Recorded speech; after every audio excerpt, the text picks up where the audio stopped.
In a second attempt, actually let's do this one as it's really been on my mind for quite some time.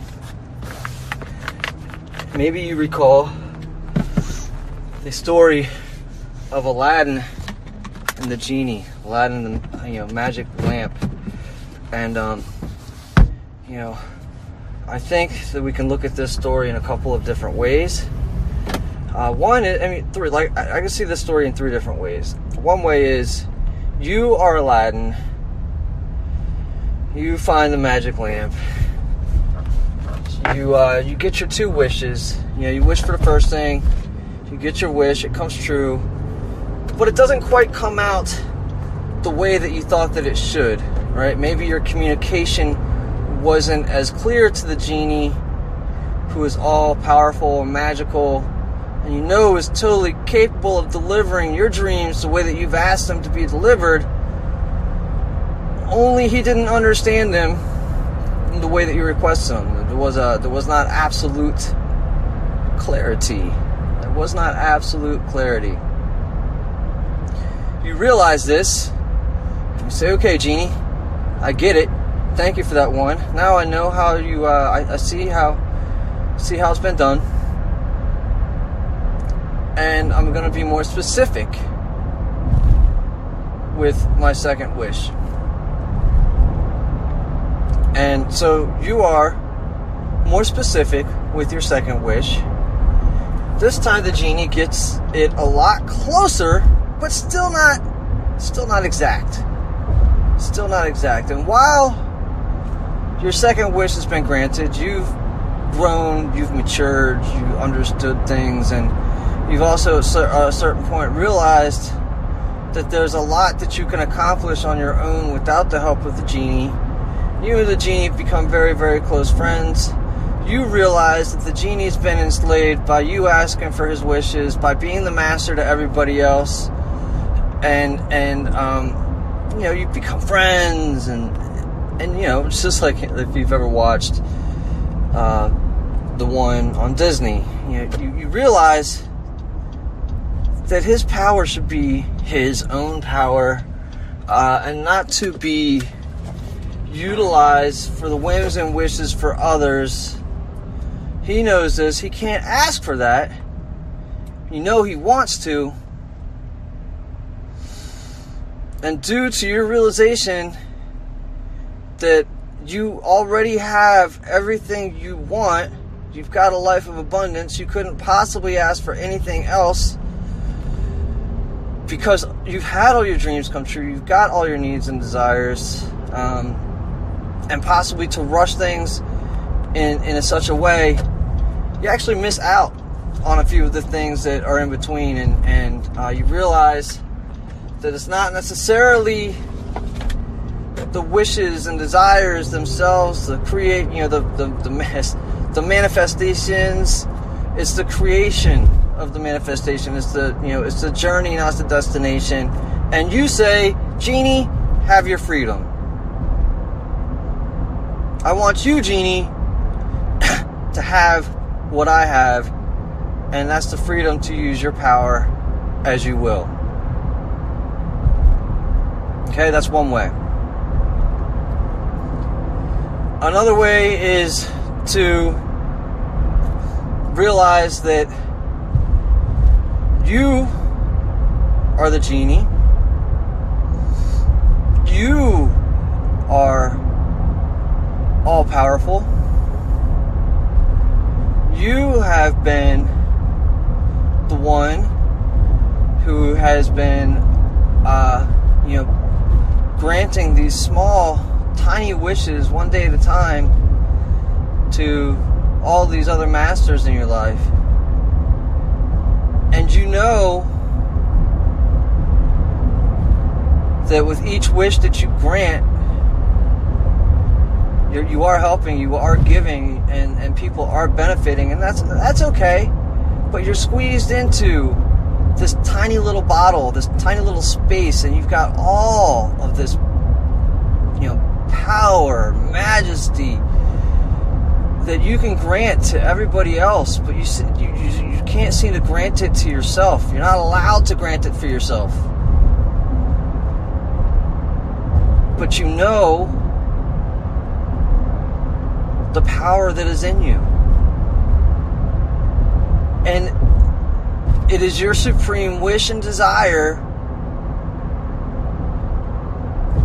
to be free to use it for yourself, to create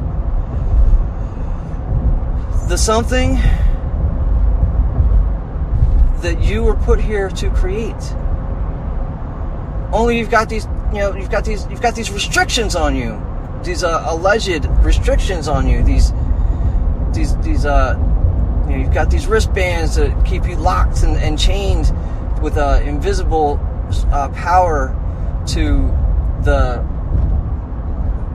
lamp. And anytime somebody calls on you and calls you forth to grant their wish, you are able to do it with the literal blink of an eye.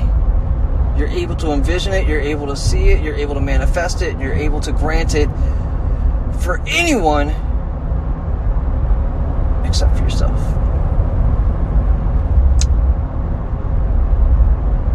So once you realize that all that's missing is your freedom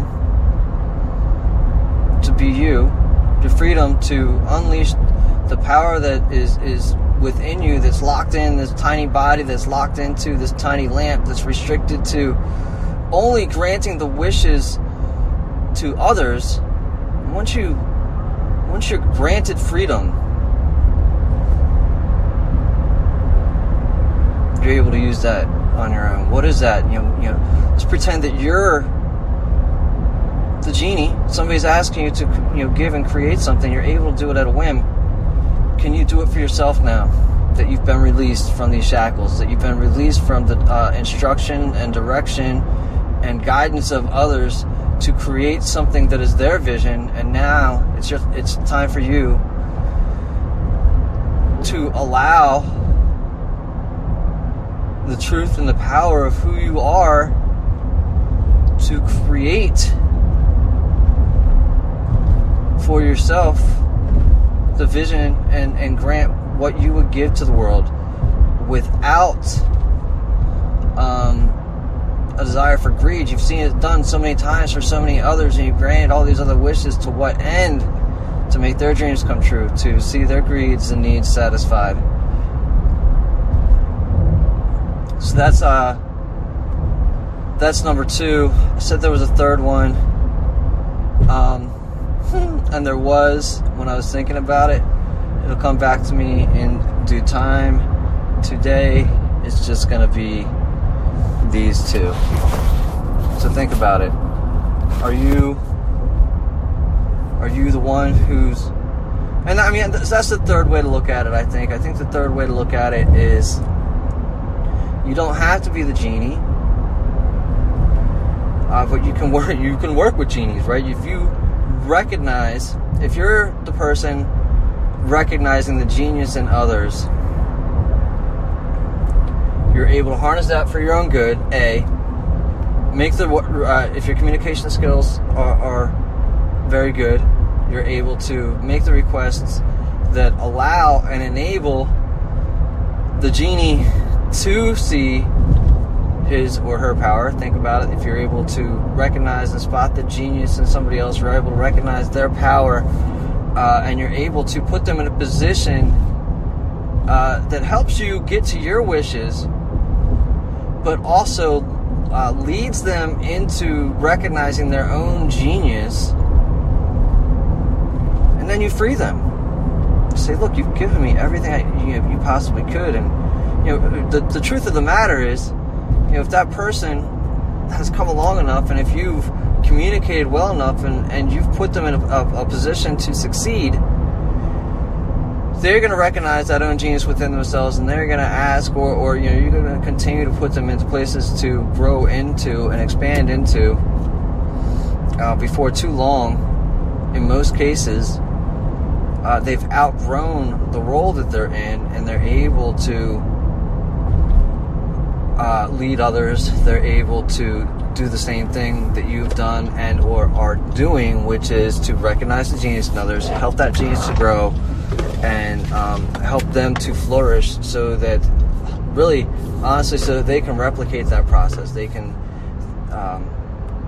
both of you can, right? You can have your dreams fulfilled by helping others to recognize their genius, and at the same time leading them into their own dreams. So those are the 3 different ways that I can recognize that story offhand.